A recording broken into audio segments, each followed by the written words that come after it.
Hello, and a very warm welcome to EKONID's podcast series from the Archipelago. My name is Jan Rønfeldt, and I'm the host.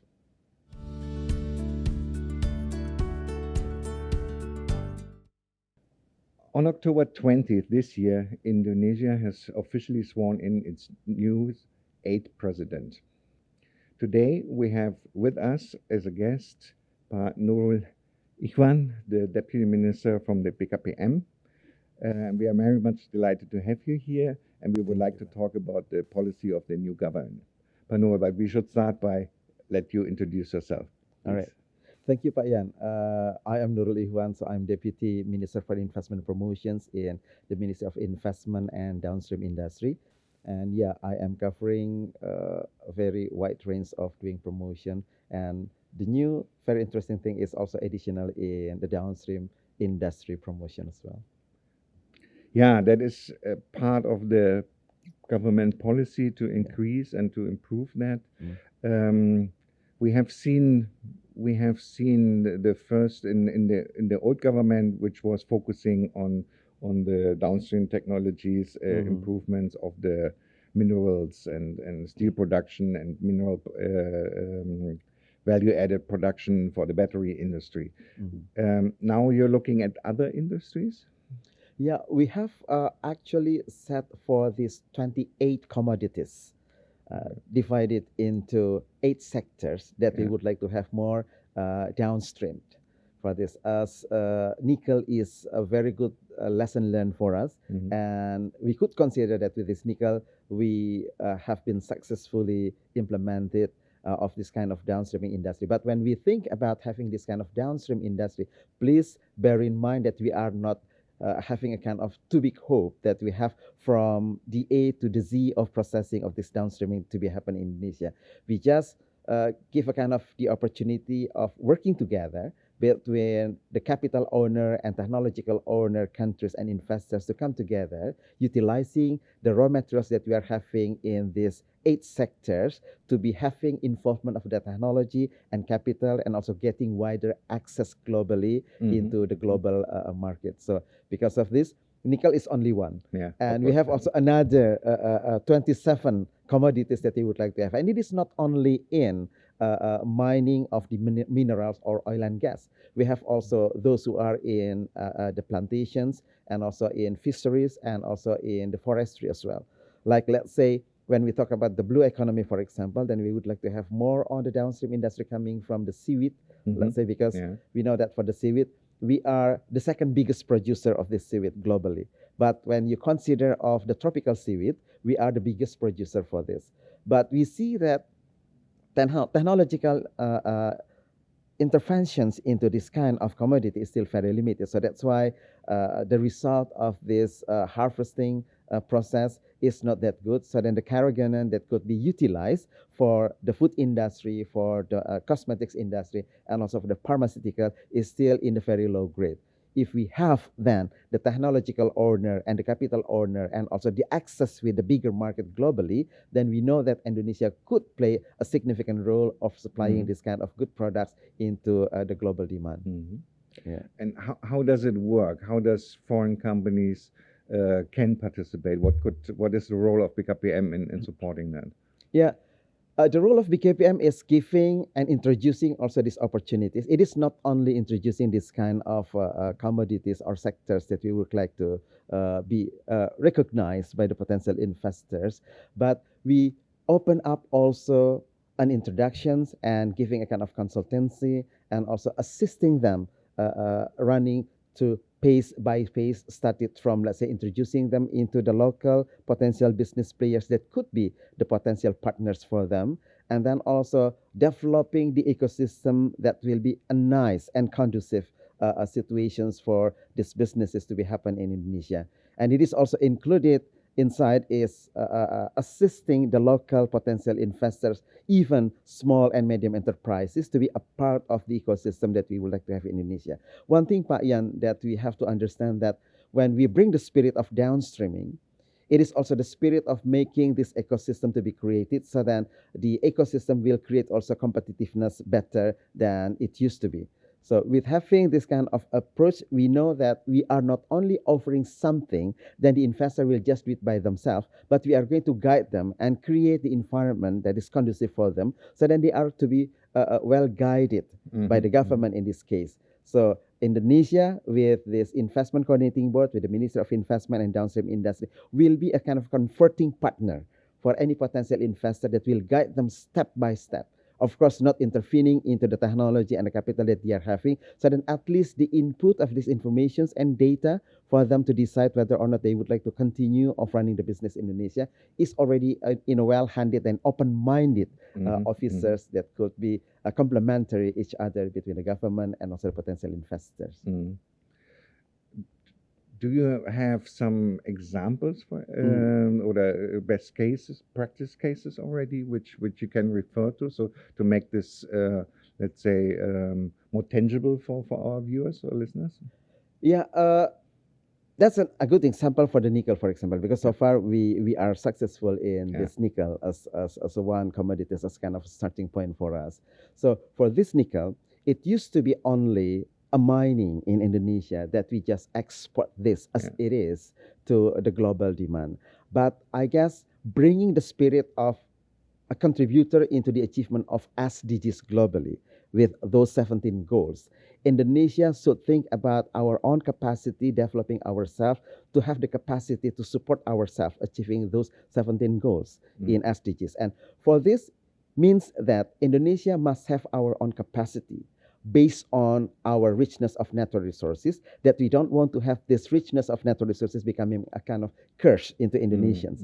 So because of this then, we just would like to have a kind of a fair cooperations, win-to-win situations between Indonesians as the the resources owners with other investors coming from other countries, bringing their technology and also their capital. So then this Indonesians' richness with the comparative advantage that is rich in the natural resources should be on the stage of cooperations with the investor that they are having technology, they are having capital, and they are having also access into more downstream products to the global market. So for this, we just would like to have only certain level of the development started from the raw materials into certain level of this. Like let's say for the nickel examples, we have been guided the investor started from the mining, having cooperations with the local miners and also local owners of this mining. And then they do this kind of smelting in Indonesia up to at least we have the MHP for this nickel. So then now the MHP of nickel of Indonesia is supplying a very dominant market globally. And by 2030, 2025, at least we know that we certain that it is not less than 45% of the supply of this nickel, and especially for the EV batteries, is supplied by Indonesia nickel. So this is something that we have already been shown to them, how the investors coming to Indonesia and guiding them step by step into the downstream industry. And even we had the approach not only from up to the downstream, for this nickel is also from the upstream, from the downstream, like let's say EV manufacturing. We have a Korean investment in Indonesia for this EV manufacturing, right? And this could be also getting closer from the up and from the down, and they will make a kind of approach to create ecosystems. And finally, hopefully, there will be a kind of complete ecosystem that will create also a very reasonable cost of logistic and also other chains of this production. So far, for nickel, to stay with that example, these investments were mainly Chinese and Korean investments. I think Indonesia was quite successful before nickel was on the stainless steel production. Is there also other countries involved or companies from other countries? Yeah, for this smelting especially, because we know that countries having this technology is very limited as well. First is, of course, China. And so far, we see that China is the most efficient smelting technology so far. Even though we know that in Europe, they have also some technologies for this smelter like the one that is used by Freeport McMoran. They are using the smelting coming from Europe, right? And also from the Korea, for example. But so far, we see that the most efficient one is coming from the China. So then the existence of this China investment because they are having a better competitiveness. They are coming to this smelting industry in Indonesia. But basically, we are open with this kind of smelting from any country. Like, let's say when we talk about the smelting country owners coming from Europe, normally they will bring about more friendly into the environment as a kind of the spirit of European countries, right? And especially in the EU member countries. So this is also considered the technology that is less efficient, but more friendly into the environment. So it is depending on the demand coming from the market. And when we talk about the market coming from the European countries, of course, you put also the friendliness into the environment, sustainability is higher above other than only the efficiency for this kind of thing. So that's why I see that the possibility of them to come to Indonesia, to have also their facilities in this kind of smelting in Indonesia is still opening up for them. So we are currently also in a part of negotiations and facilitating some investors coming from European countries. Then they would like also their participations into utilizing this kind of nickel in Indonesia for EV batteries manufacturing in Europe. Yeah. We talked about steel production. We talked about battery production. Also, these are normally quite high investments. So it's probably partners also on the Indonesian side, mainly state-owned enterprises. Do you have other sectors or the categories of partnerships you think which is more for, let's say, medium-sized or smaller-sized partnerships? Yeah. Still bringing into the spirit of creating ecosystems. When we talk about ecosystems, it is not the ecosystem dominated only by big industries. No, because the spirit of bringing inclusiveness of this investment has started during the period of Pak Presiden Joko Widodo that is carried forward by current administrations Pak Prabowo. Because the big countries like Indonesia having a very big populations, it is a very, very significant effort coming from the government of providing prosperity to the people by creating more jobs. And job creations itself, it doesn't mean that should be provided by big companies opening up of the businesses in Indonesia and also opening up job opportunities to them. But we would like to have these small and medium enterprises as a part of the ecosystem of industries that could be a kind of suppliers or services provider for these big industries, so then they could be also creating job opportunities by themselves.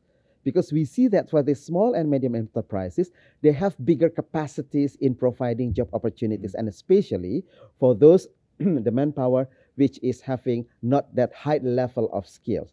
But they could be also employed into this ecosystem that finally will provide this kind of services or productions to be a kind of supply to the big industry. So because of this, we see that even though it is only small and medium enterprises in Indonesia as a part of this ecosystem, we would like to have the situations that the small and medium enterprises should be also well equipped and well educated to be high scale in their skill. So that's why then a capacity building for small and medium enterprises in Indonesia is also the key point for us. And this could be then invited and to be intervened by the small and medium enterprises from Germany to have these cooperations with small and medium enterprises in Indonesia. And when we talk about this capacity and size of small and medium enterprises in Indonesia, I think even though in Indonesia it is qualified as a kind of small and medium enterprises, and in Germany it is also small and medium enterprises, when we bring these small and medium enterprises from Germany into Indonesia, I'm sure that the capacity is beyond already the small enterprises in Indonesia. So meaning that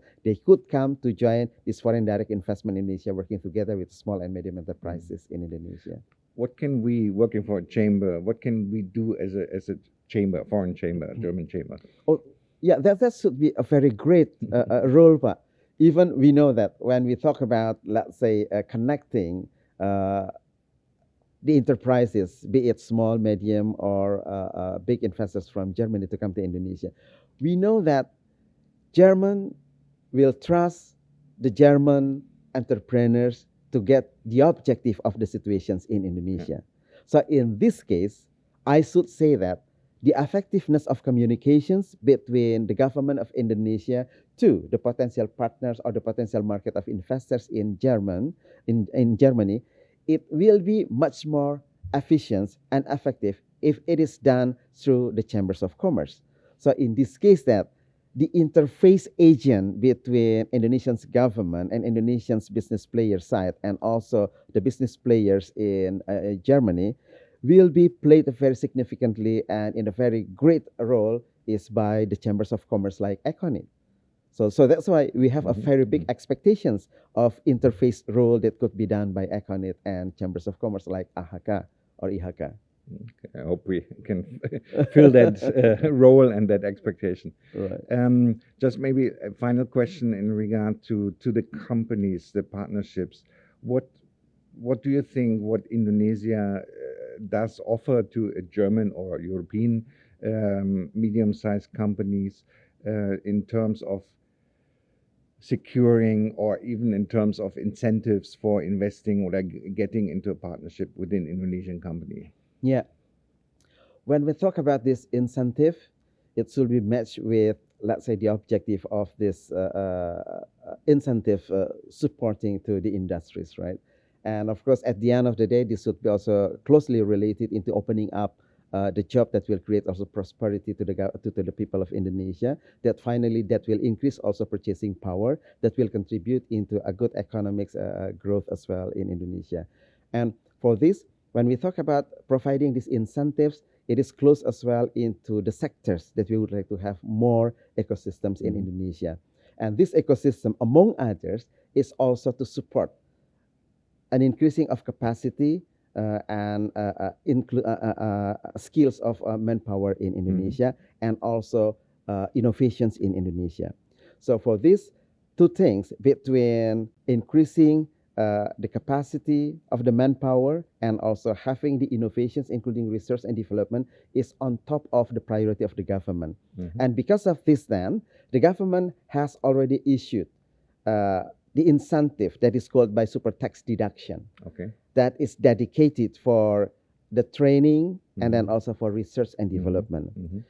The training, if you have this training and also including vocational training in Indonesia, then the government has already issued the incentive of up to 200% of the total costs that the company spends for this kind of training. That finally, this 200% maximum could be utilized to deduct your corporate income before being taxed. Okay. So the tax basis will be lower than the reality of your corporate income. And for the research and development, this could be also given up to 300% even from the costs that you spend for this research and development. So this 300% will be utilized to deduct your corporate income before being taxed. But for this research and development, the mass that could be achieved by the company is at least 100% of the cost.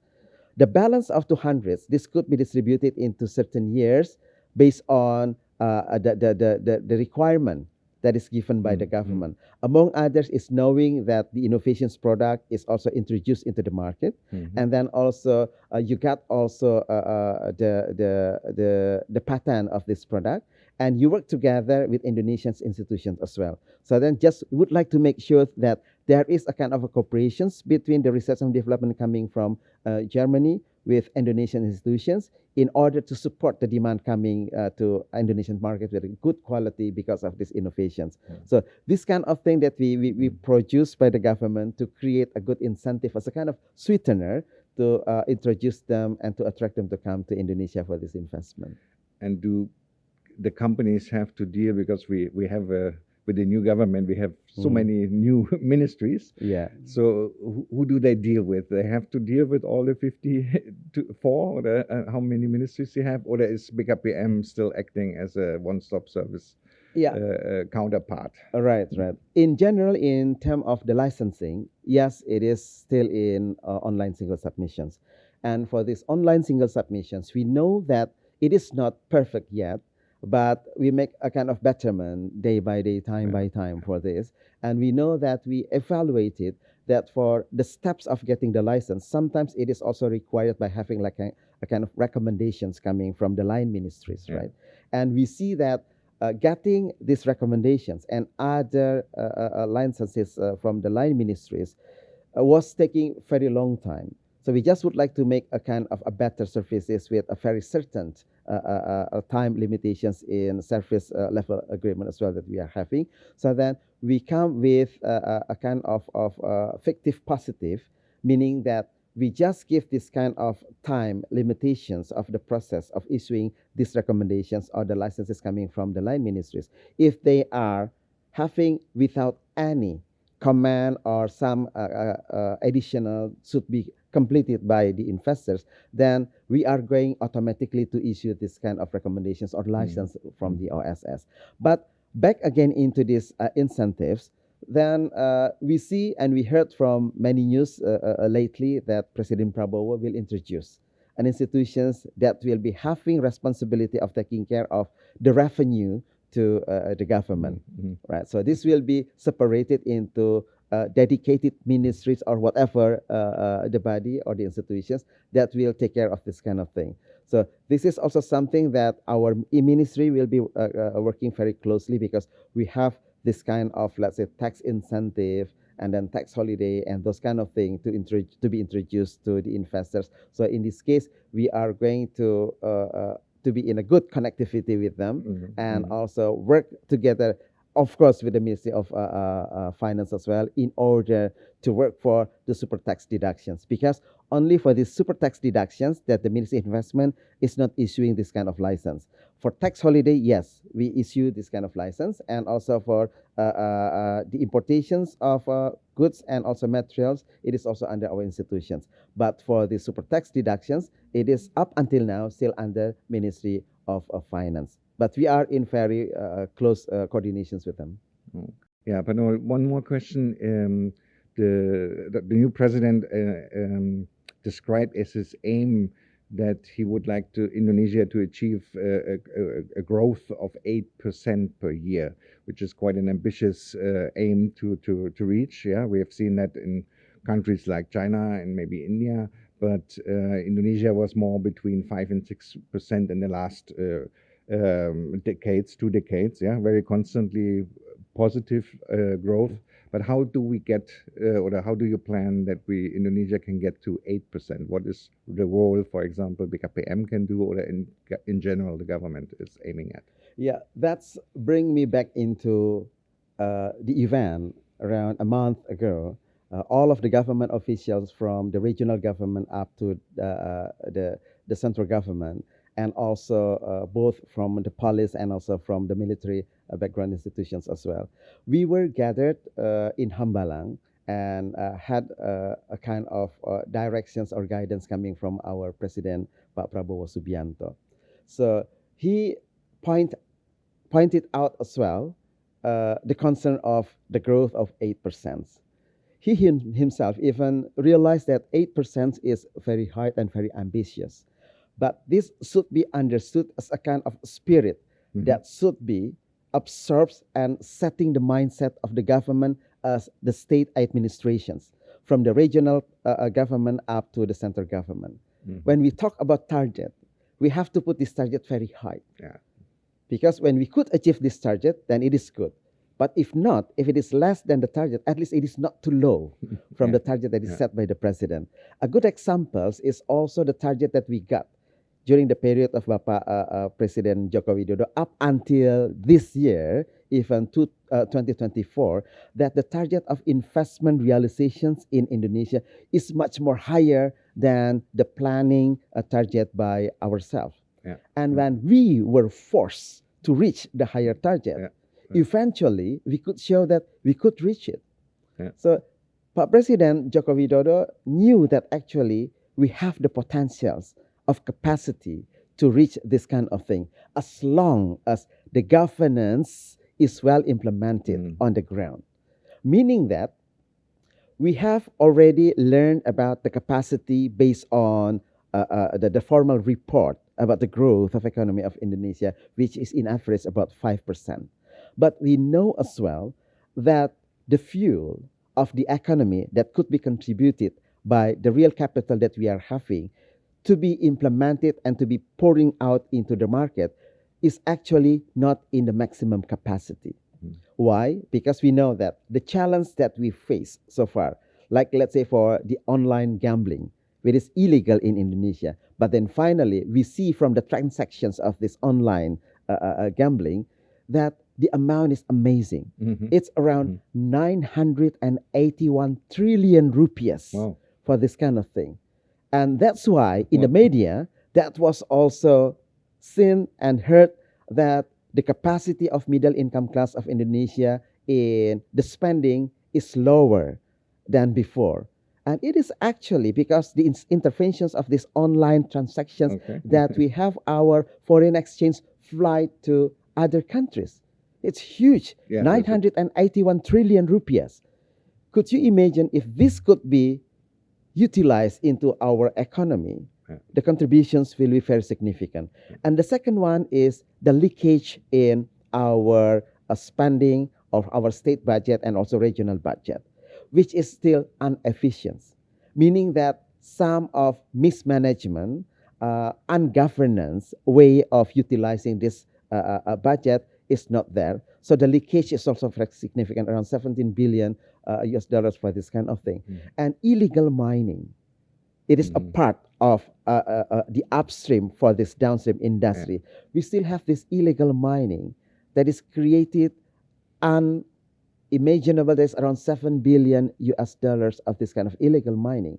If this combined value then could be contributed into the next development of our economy, followed by additional of added value creations in downstream industry, this will create also a very cute contribution. So then 8% will be not imaginable, not unimaginable, but it is achievable possibly.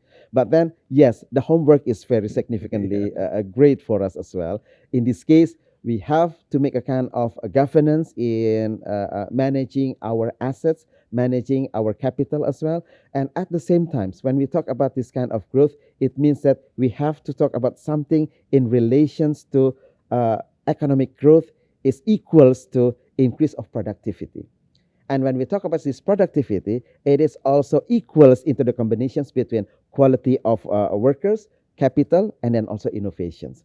So in this kind of thing, we see that Indonesia should be working together with countries having this kind of innovations, technology, and also market globally, like European Union countries there. And of course, Germany is a kind of the main players in this EU economy. So in this case, we see that this growth is achievable if the governance in managing our budget and also governance in implementing rule and regulations in Indonesia combine with the collaborations with countries that will support Indonesia of having this quality workforce and also capital and innovations combined together will be the infrastructures, quote unquote, for our growth of economy. So this is something should be well understood by the management in the regional and central government of Indonesia, and also by the industrial associations and also institutions for education. Because in this case, there will not be any growth sufficiently in order to path Indonesia into 2045 Indonesia goal without any interventions in the increasement of quality of manpower through educations that we could create this through this triple helix between universities or manpower development capacity and also the industry as a demand for this kind of manpower, and also government that should create also the sound climate for this triple helix in Indonesia. So this will be the guidance for the next investment that could be supported by the manpower capacity, by the education's capacity, by the capacity of the capital as well, and also innovations that will be combinations between technology and qualified manpower in order to answer some challenge in the future for Indonesia's economic growth. Yeah. Yes, Pak Yan, I guess I am also curious knowing about how would be the feeling of the investors coming from Germany, from the facilitations or the service provided by our government. We know that we've been trying the best we can do for investors, but of course, EKONID know much more better than we do when it is coming into the reality whether or not the investor coming from Germany is well facilitated and having a very good channel or well, facilitated in terms of having, let's say, communication, suggestions, this kind of thing. We would like to hear this kind of thing from your side, so then we could make a betterment in our services. But yeah, also from our experience, or my experience here with the German companies, I think Indonesia is progressing well. We had, let's say, on the regulatory side with the omnibus law, I think we had a very big step forward in terms of making it easier for companies, that there are very few, if any, restrictions in terms of owning your own companies if you want to invest here, or restricting in which areas you can be active, which was before sometimes a little bit complicated, I would say, and not always very transparent where does the shareholdership percentages came from. So this is all now done into 100% shareholders, and you can own your company 100% as a foreign investor. You can be basically active in almost every sector now. That is a big step forward. The OSS you mentioned is a step forward. The window, and as you said, of course, no system is perfect from the beginning, but it's improving, and it's working from our experience quite well. And if it's not working well, okay, it takes some time, but there's willingness to be flexible. I think that is also fine. There is, of course, one downside is a little bit the increasement of the minimum capital, which was tripled from 200,000 to 600,000. That is quite a big amount of investment required for a medium-sized company. So that would be something if there is some flexibility in reducing that. But I think all in all, there is a way forward, and especially as the government, as you mentioned, in certain areas provides incentives now. Yeah, that is something, and more an active involvement in terms of also making sure that infrastructure is there. Yeah, that is very important, because that's where Indonesia is in competition with a lot of other countries. But I would say, from my observation, it has been improved quite significantly. Yeah. But one point is still the high minimum capital requirement, because it's a little bit against the worldwide trend, because everywhere it's getting cheaper, and here it got quite expensive to invest. Right. Yes, thank you, Pak. So at least this kind of information will be a good input for us, because we know that whatever the betterment that we are doing, it should be well communicated into the real actors on the ground. And I think this kind of communication should be maintained in the future, so then the government know that whatever the policy coming from the government side should be reflecting into the response coming from the investors. And I guess in this case, we would like to request to the EKONID, please play that role significantly and objectively, so then the government will have a kind of partners, as a kind of party that will sound the interest coming from the potential investor from Germany. And in this case, we just would like to find the situations that whatever the policy that we provide to regulate the level playing field for the investors is on the right level of global implementation, so then Indonesia could be having a kind of good competitiveness compared to other competitor countries, so then we could be together successfully provide the prosperity for Indonesia and also for investors coming from Germany. Thank you very much for elaborating on the policy and the focus of the new government, or the continuation of the government policy in Indonesia. We appreciate your coming here, talking to us and talking to our audience. Thank you very much, Pak Nurul. Thank you, Pak Ian. Thank you for having me with you. Thank you. And thank you, everybody, for watching. We hope that you had an interesting session. And yeah, please visit our website at indonesian.ark.de. And please do not hesitate to contact us and give us any feedback. Yeah, and one more time, thank you, Pak Nurul. You're welcome, Pak. Bye-bye. Bye.